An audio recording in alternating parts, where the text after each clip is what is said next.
Tomato ಈಗ ಎಣ್ಣೆ ಬಿಡ್ತು ಅಂದರೆ ನಾವು ಹೆಂಗೆ ಎಣ್ಣೆ ಬಿಟ್ಟು ಹಂಗೆ ಟೊಮೊಟೊನ ಎಣ್ಣೆ ಬಿಡ್ತು. ರೀ ನೀವು ಬಿಡ್ತಿಲ್ಲ. ಅಲ್ಲಿ ತುಂಬ ಅಪರೂಪ ಮಾಡಿದ್ದೀನಿ, ತುಂಬ ಮೊದಲಿಗಿಂತ ಸಖತ್ ಕಡಿಮೆ. ನಮ್ಮ ಮನೆಯವರು ಎಣ್ಣೆ ಬಿಟ್ಟರು ಅಂದರೆ ಸ್ವಲ್ಪ ಜೀವ ಡಗ್ಗನ್ನುತ್ತೆ. ಹೌದಾ?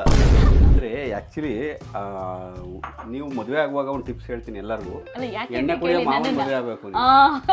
ಅದಕ್ಕೆ ಎಲ್ಲಿ ನಮ್ಮನೆಯವರು ಅದು ಕಡಿಮೆ ಮಾಡಿದರೆ ನಮ್ಮನೆಯವ್ರಿಗೂ ನಮ್ಮ ಪಪ್ಪಂಗೂ ಬಾಂಡಿಂಗ್ ಕಡಿಮೆ ಆಗುತ್ತೆ ಅನ್ನೋದು ಭಯ. ಅದಕ್ಕೆ ಯಾರಿಗೆಲ್ಲ ಗೊತ್ತಾಗ್ಬಿಡ್ತಾರೆ ನಿಮಗೆ? ಅದು ಗೊತ್ತಾಗುತ್ತೆ. ಹುಡುಗಿರ್ದು ಇದೆ ಅಷ್ಟು, ಆ ಅಣ್ಣ ತಮ್ಮದಿರು ಹೆಂಗಿರ್ತಾರೆ ಆ ಅಣ್ಣ ತಮ್ಮರು ಗುಣ ಬೇಕಂತೆ ಮದುವೆ ಆಗೋ ಹುಡುಗನಿಗೆ, ಅಪ್ಪನ ಗುಣ ಒಂದಿಷ್ಟು ಬೇಕಂತೆ. ಹಂಗಾಗಿ ನಮ್ಮ ಮನೆಯೊಳಗೆ ಯಾಕೆ ನಾನು ಎಣ್ಣೆ ಕುಡಿಯೋದು ಇಷ್ಟ ಅಂದರೆ ನಮ್ಮ ಮಾವನ ಜೊತೆ ಕಂಪ್ನಿಗೆ, ಯಾಕೆಂದ್ರೆ ನಮ್ಮ ಮಾವಂದು ನಂದು ಅಟ್ಯಾಚ್ಮೆಂಟ್ ಇರೋದೇ ಅದರಲ್ಲಿ, ಎಣ್ಣೆ ಕುಡಿಯೋದ್ರಲ್ಲಿ. ಪರವಾಗಿಲ್ಲ, ಪಟ್ಟಂತ ಗೊತ್ತಾಯ್ತು ನಿಮಗೆ.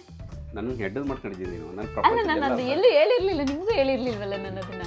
ಏನು ಕುಡಿದು ಹೊಡಿಯೋದು ಬಡಿಯೋದು ಮನೇಲಿ ಗಲಾಟೆ ಮಾಡೋದು ಮಾಡೋರ, ನಮಗೇನಾದ್ರು ತಕ್ಕೊಡೋದು ಮಾಡೋದ್ರ ಕಡಿಮೆ ಮಾಡೋರ ಇಲ್ಲ. ಈಗ ನೀವೇನು ಕುಡ್ತಾ ನೀನು ಇನ್ನೂ ನೋಡಿಲ್ಲ, ಕುಡ್ತಾ ಏನಾದರೂ ಒಬ್ರನ್ನ ರೂಲ್ ಮಾಡಕ್ಕೆ ಶುರು ಮಾಡ್ತು ಅಂದರೆ ಸಂಸಾರ ಗುಂಡ ಮುಚ್ಕ ಹೋಯ್ತವೆ.